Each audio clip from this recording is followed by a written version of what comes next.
And without further ado, we now move on to our penultimate session for the day, which is called The Future Was Overcast. So if I could ask Sohrab and Tirdad to cue themselves up.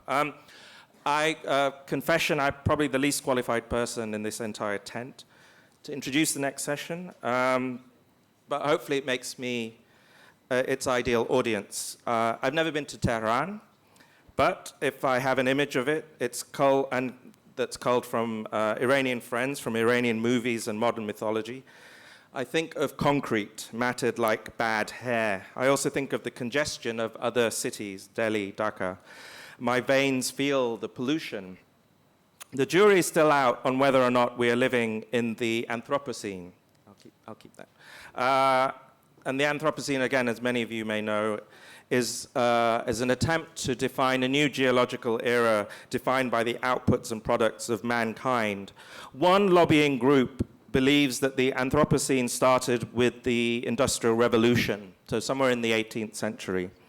Think of it this way. The modern world beget modern cities, which beget modern unprecedented pollution, which one day beget the end of the world, for humans anyway. Sohrab Mahdavi is a Tehran-based writer and translator. He's going to be telling us about his work, in particular with the Nafas NGO in his home city, which he describes as drugged by smog and mugged by wealth. And speaking to Sohrab Mahdavi is Tirdad Zolghadr. He has a surname that I have probably never pronounced correctly. He's a writer, a curator, a postmodern dandy. Women, prepare yourselves. And one of the Global Art Forum's longest standing family members. Will you please welcome Sohrab Mahdavi and Tirdad Zolghadr. Thank you.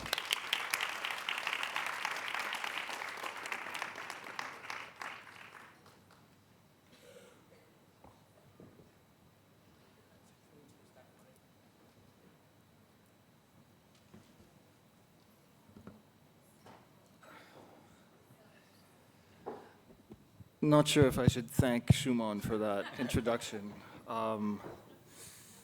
We'll talk about that later.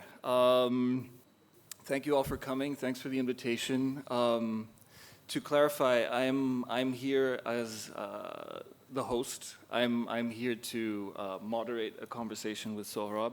I'm the barber. My job is to make you look good and get out of the way. And I'll just mention that beyond the fact that you are a writer and a translator, the way I've come to know your work is as someone who facilitates, organizes, renders things possible in very difficult contexts and keeps a certain level of conversation going, which is quite impressive. I'm talking about the Tehran Avenue project, which you kickstarted quite a while ago, a decade or more actually, maybe 13, 14 years ago, even more, 15, 16 years ago. And I thought we could perhaps kickstart this conversation, which ultimately is about Nafas, the work that you're doing now with this collective. But maybe we could contextualize that by talking about an earlier initiative of yours. Could you talk a little bit about Tehran Avenue? I think that would be a great way to start. Yeah, I think it's relevant. And first of all, thank you all for coming, and thank you for asking questions, initiating. Hold it closer. Tehran Avenue. Tehran Avenue was a product, like everything else, of its age, which was the age of reform. That's when a reformist president came to office and the cultural situation opened up. It was a collective, and as such, my work with other people, the reward of it is based on this trying to figure out how to get people together for something that is worthwhile. Could you say just a few words about what it actually was? What did Tehran Avenue set out to do? I'm not sure if it knew what it was, but or if I know what it was, but I think it was a middle-class initiative to find a way to get back into politics. The Islamic revolution of 1971 basically pushed the middle class aside, a middle class who was behind the revolution, at least ideologically and intellectually. So the era of reform was a way for the middle class to get back into politics and to find a niche, to find a way to... and Tehran Avenue was one of these, now that I look back, it was one of these attempts. And it was for those of the Tehranis who were lucky enough to find access, it was a hub that was the location of quite fascinating and at times ferocious debate of many different kinds. And for a broader international audience, it was basically a website, right? It was it was a very limited website. It was a website that a few accessed. The fact that it lasted for 10 years, which is quite a bit of time for an Iranian independent initiative, made it better known to a lot of people. But 10 years, of course, in this, on a Western scale is not much, but in Iran it's pretty... so the initiative was pretty small, but at the same time, because of the duration, a lot of people got to know it, got to see how it viewed the city. It was, after all, a way to relate to the city. And this is perhaps the juncture that we can talk about the city as... The city itself. And that's the perfect segue into Nafas. I mean, Tehran Avenue was very much trying to formulate a discourse about a city which at the time was seen as, basically just a necessary evil at best. And something that was not really meriting a serious reflection, something that was devoid of identity, something that was just, polluted and a convenient place to live if you wanted to make a buck. And Tehran Avenue was really attempting to formulate a discourse which did draw on international takes on new urban environments, but was very much specific to Tehran. Now, Nafas seems to be going one step in, I mean, it definitely goes in that direction. It's an investment in the city that is not, that's stripped of the nostalgia and escapism that so many Tehranis like to, revel in. But am I right in saying that Tehran Avenue did have one eye on the international arena? Like it did, it did want to attract a certain amount of attention, whereas Nafas is not Tehran that. Avenue had hope. Nafas doesn't. I think that's important. Could you elaborate on that? Yeah, because I think it's important to note that Nafas, as an artist initiative, the way we talk about it is not a goody thing. It arose out of a situation where three women artists and a fourth pharmacist, had children with different breathing problems. And their helplessness, their sheer devastation forced them to do something about it on their own. So Nafas started as a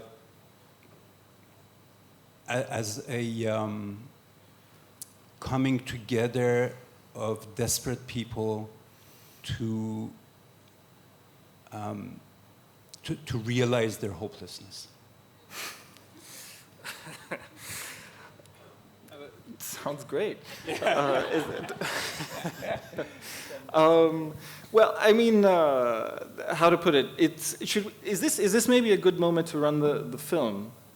Because you said you have a 4-minute kind of summary of recent activities through Nafas. Is that a good kind of intro? One of the interventions that we did in the city of Tehran in two places, two squares. One, the northern square of Tajrish, which is in the center of a more well-to-do part of the city, and the Azadi Square, which is, I don't know how to describe the Azadi Square. It's western edge of the city center, a Yeah, kind of but iconic spot yeah. within the city's history. Because I'm not sure whether to call your bluff. Like, it's not, you know, Nafas seems very much invested in the idea of being a future-oriented operation. Like, it really is. If contemporary art is usually a kind of realism in that it reflects the complexity of the global.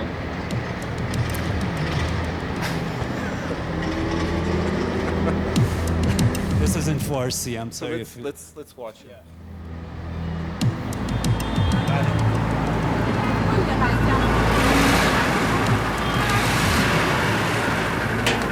ما یک گروه مردم نهاد هستیم و میخواستیم که مینیبوس‌های شهر تهران نوسازی بشن. الان 11 سال وعده‌ش رو دادن ولی عملی نشده. میخواستیم با جمع کردن امضا و تومار این کارو بکنیم. ولی آقا فقط دروغ شنیدیم 10 سال. بیا ماشین میخواد بهم بده 120 میلیون با هم حساب کنه ماهی 1.7 میخواد بیاد برای من 9 سال الان ما رو سر کار گذاشت. 9 سال من پول اجاره خونه‌مو نمیتونم در بیارم. بیام برم ما 1,700,000 تومان قسط بدم.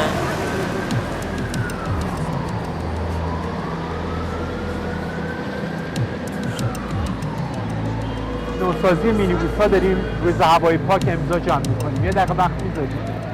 همونجاست.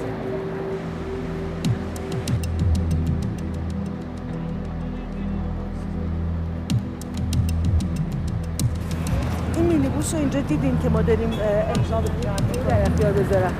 مینیبوس‌های هم آلوده کننده تر در اختیار بذارم. اینا از وقتی ما بچه بودم از همینطوری هستن تا الان واقعا خیلی کار خوبه. حالا ما از شما 2 تا خواهش داریم. یکی این که اگه لطف بکنید اگر امضا کنید میتونید یک کمی کمکمون کنید که اون پشتوانه رو داشته باشیم موقع حرف زدن. میتونید فقط امضا کنید، میتونید هر چی. ما داریم امضا جمع می‌کنیم که شهرداری و شورای شهر رو زودتر مجاب کنیم که این مینیبوس‌های فرسوده رو نوسازی بکنیم.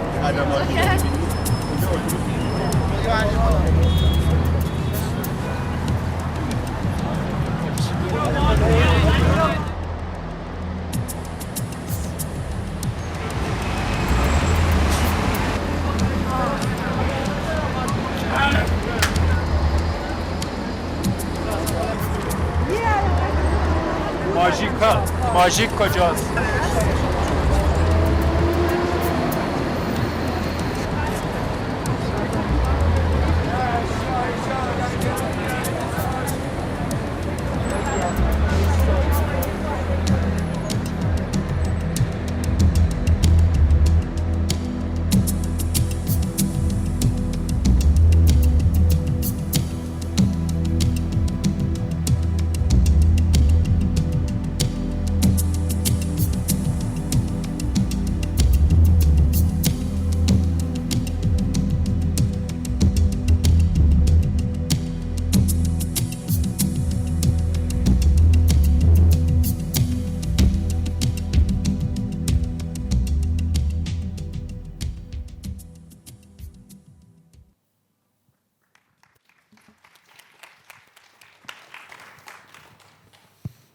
Maybe you could explain what we just saw. Again, the fact that the environmental problems that we're facing in Tehran, but I think everywhere, really, it doesn't matter. Because of the scale, we realized very early on that we have to focus on something very specific. There are about 1,200 what they call in Tehran minibuses. These are smaller, light buses that are more flexible and that they travel. And they've been promised the municipality as well as the environmental organization have been wanting to replace these 1,200 minibuses or light buses for the past 11 years. But because of highway projects and many other projects that the city is more interested in, these minibuses have not been changed, new ones that have not been given to the drivers. So we decided to focus on something this tiny. And I say tiny because their contribution to the PM, the particulate matter in the air of Tehran is minimal, is less than 3%. So they don't constitute big polluters. But we tried to focus on them. We rented 2 light buses and we parked them on these squares, drove them between one square in the north and another in the south west. Then we wrapped them with sheets that people would sign like a scroll, and then for us to have that clout to go and argue our case with the Shurای Shahr, with the city council. Could I get back to the gloom and doom that you mentioned just before we saw the film, and kind of test you on that? It does seem to me like an investment in the future of a city which actually likes to revel in ideas of, you know, no way out and no future. And this, we were talking about, you know, a kind of nostalgie de la boue in Tehran, like this yearning for the mud, the simple, the rustic, and it's, you see it everywhere. You see it in the visual, you know, the vernacular of the city just kind of screams that. And within this context, you guys actually have a very pragmatic, future-oriented, clear agenda, that you have clear tactics and strategies that you're working towards. So it seems actually to be anything but that hopeless. Or am I misreading this? No, it's a beautiful question. I think it's an important question as well. I think this is something that maybe the audience can benefit from, because I don't think you can benefit much from Nafas itself. But I think for human beings to reach a level of hopelessness is tremendously good news, because it actually makes them fearless as well. So hope and fear usually go together. The fact that we fear a future, fear catastrophe in the future, makes us fearful. And when we have fear in our heart, then we start panicking and doing things that are in fact counterproductive. And I think this is, hopelessness is a precious gift of our age. It opens doors. It goes beyond, you know, future, past, and it tries to. It's a in and for itself, in the sense that our meetings every day at Nafas are a reason to celebrate life, and at the same time, you know, this celebration is under the very overcast prospects. And I don't mean rain by that, you know, another kind. You mean the hopelessness that is the greatest gift of our age, which is, that's something to remember. You were very insistent on, when it was Tehran Avenue, I think that interdisciplinarity was something which came to the fore a lot, whereas when you speak about Nafas, it's, you insist very much that it's three women artists who are at the fore of this project. I started saying earlier that contemporary art, I see it as a kind of realism, because it claims to be in sync with a kind of global reality which is inherently too complex to understand, let alone define, or even, you know, push in a particular direction. The moment, our contemporary moment, is inherently undefinable. And this makes contemporary art the hallmark of the contemporary par excellence. Like, the one confirms the other in this tautological. circle. And here, like, there is nothing of that in this kind of project. Could you say a few words about what difference it makes possibly that these three women are artists? It's a good question because I haven't thought about it, and I think that makes it an annoying question. No, it's a good question. I mean, I greet situations that perhaps the image, because the whatever we think of the past and the future is conceptual, like everything else. I mean, my God, we're sitting. I mean, the last time I was here in the city was over 10 years ago, and I can't believe how much it has changed. And every once in a while, I freeze with the thought that, you know, all this was on paper at some point. All these buildings, our lifestyle, the fact that construction materials have become so advanced that we are able to create amazing constructs, beautiful. I mean, you look at it. I was coming from Sharjah today. I was looking at the cityscape, and it's just baffling how human beings have been able to achieve such levels of sophistication, and at the same time,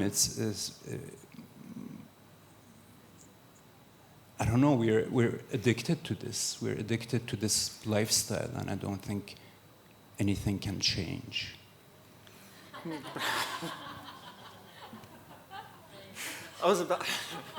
You're not making it very easy.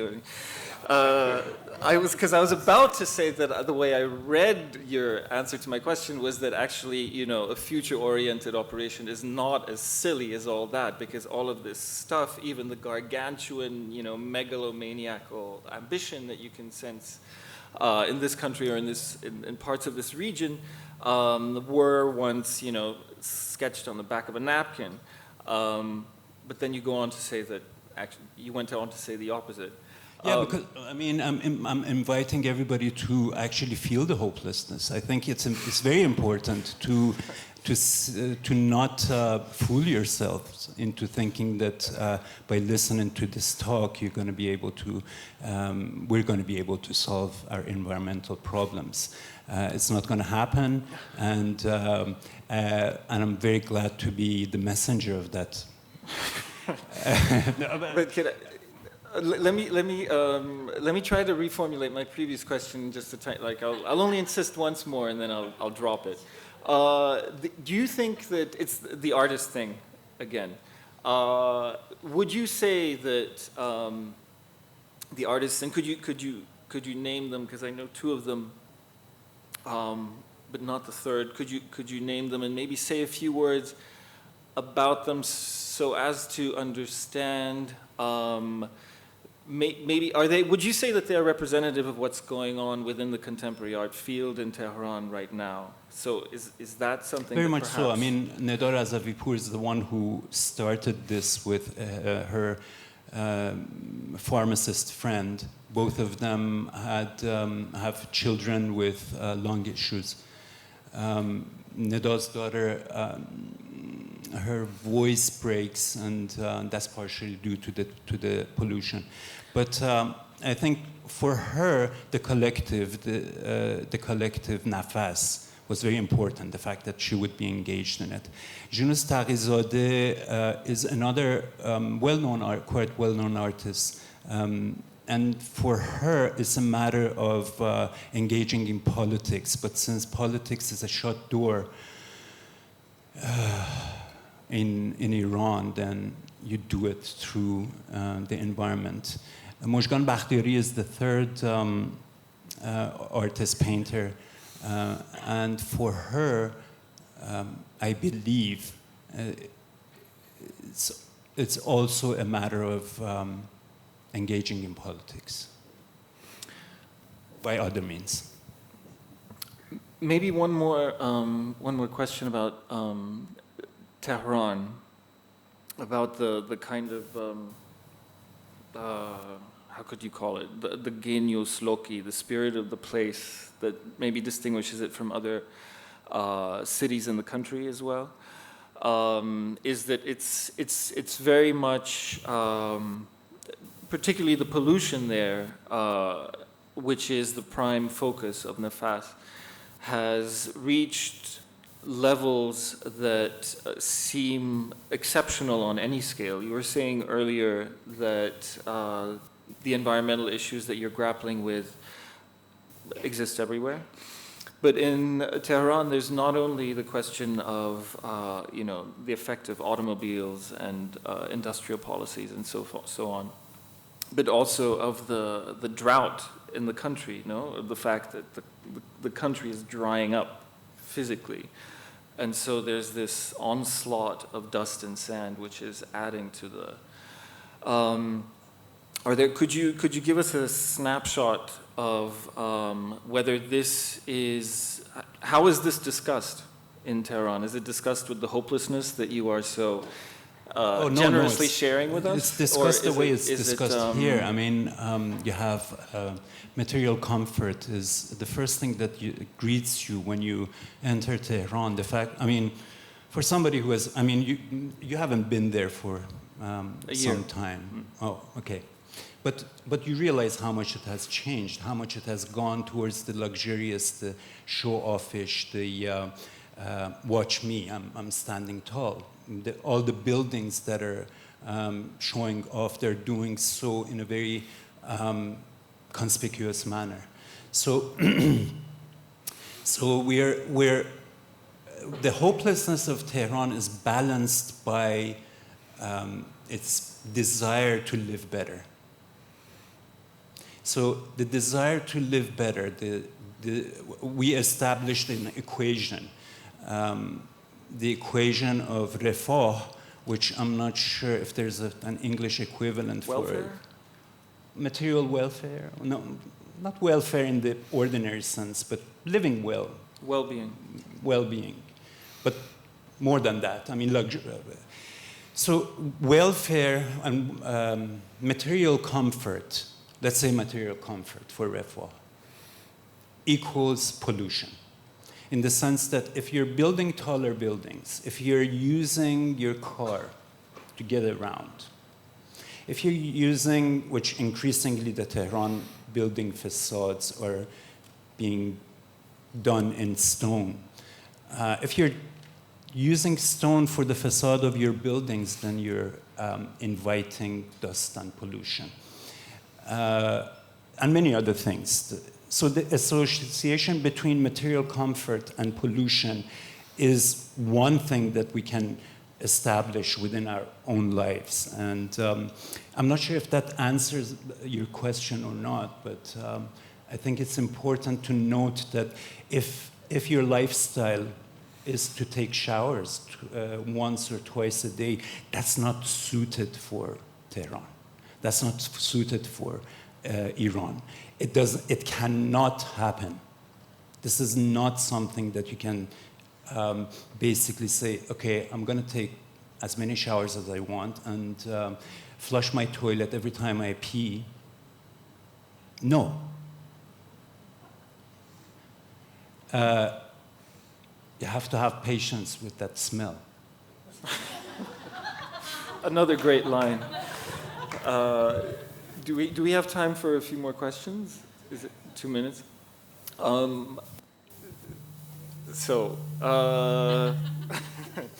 This is tough news for everyone here, but I wanted to loop back maybe to what you were saying in the very beginning about Tehran Avenue, that this was a middle-class initiative that was attempting to articulate a position that was actually specific to a particular kind of milieu.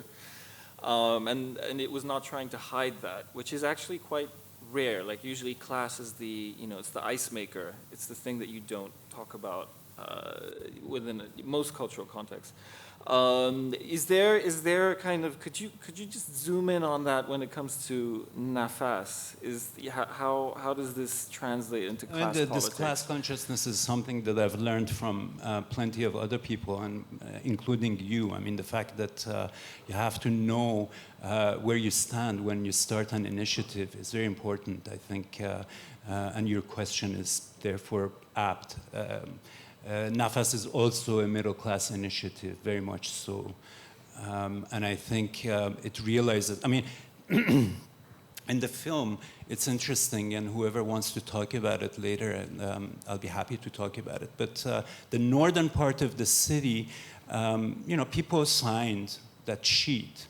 They were interested in signing the sheet, and but you had to coax them. You had to go to them. We had about 24 volunteers who went around and asked people to come in and sign the sheet. When we went to the southern part, which is the working class part of the city, we didn't have to do anything. I mean, people flooded, and the security in Tajish, it took the security about an hour, 2 hours to ask us to stop. In Azadi Square, it took him something like 14, 15 minutes. So that says a lot. All right, thank you so much, everyone, and thank you, Sohrab.